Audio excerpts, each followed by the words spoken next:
Genesis 42. Now Jacob saw that there was grain in Egypt, and Jacob said to his sons, "Why do you look at one another?" He said, "Behold, I have heard that there is grain in Egypt. Go down there and buy for us from there, so that we may live and not die." Joseph's 10 brothers went down to buy grain from Egypt, but Jacob didn't send Benjamin, Joseph's brother, with his brothers, for he said, lest perhaps harm happen to him. The sons of Israel came to buy among those who came, for the famine was in the land of Canaan. Joseph was the governor over the land. It was he who sold all the people to all the people of the land. Joseph's brothers came and bowed themselves down to him with their faces to the earth. Joseph saw his brothers, and he recognized them, but acted like a stranger to them. He spoke roughly with them. He said to them, "Where did you come from?"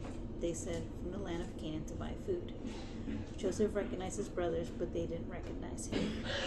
Joseph remembered the dreams which he dreamed about them, and said to them, "You are spies. You have come to see the nakedness of the land." They said to him, "No, my lord, but your servants have come to buy food. We are all one man's sons. We are honest men. Your servants are not spies." He said to them, "No, but you have come to see the nakedness of the land." They said, We your servants are 12 brothers, the sons of one man in the land of Canaan.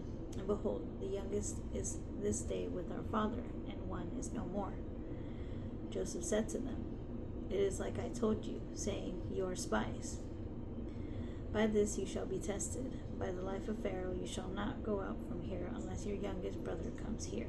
Send one of you and let him get your brother, and ye shall be bound, that your words may be tested, whether there is truth in you, or else by the life of Pharaoh surely you are spies." We put them all together in custody for 3 days.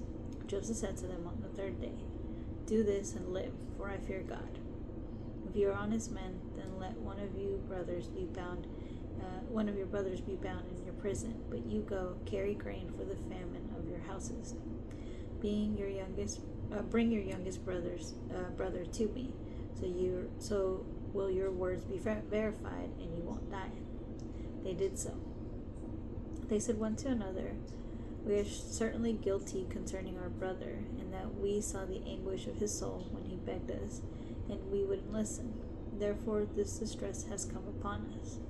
Reuben answered them, saying, "Didn't I tell you, saying, Don't sin against the child, and you wouldn't listen? Therefore also, behold, his blood is required." They didn't know that Joseph understood them, for there was an interpreter between them. He turned himself away from them and wept. Then he returned to them and spoke to them, and took Simeon from among them, and bound him before their eyes.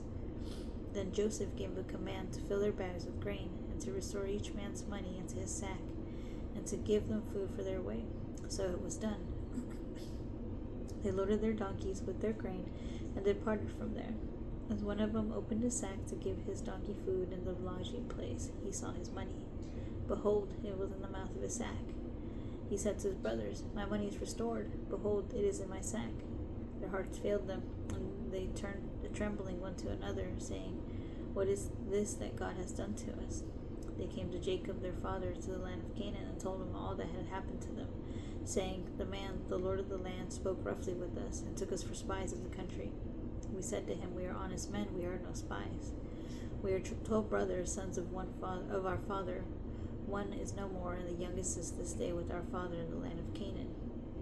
The Lord of the land, said to us, By this I will know that you are honest men. Leave one of your brothers with me, and take grain for the famine of your houses, and go your way. Bring your youngest brother to me.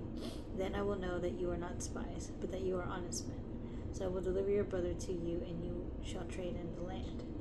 It happened as they emptied their sacks, that behold, each man's bundle of money was in his sack. When they and their father saw their bundles of money, they were afraid. Jacob their father said to them, "You have bereaved me of my children. Joseph is no more, Simeon is no more, and you want to take Benjamin away. All these things are against me." Reuben spoke to his father, saying, "Kill my 2 sons if I don't bring him to you. Entrust him to my care, and I will bring him to you again."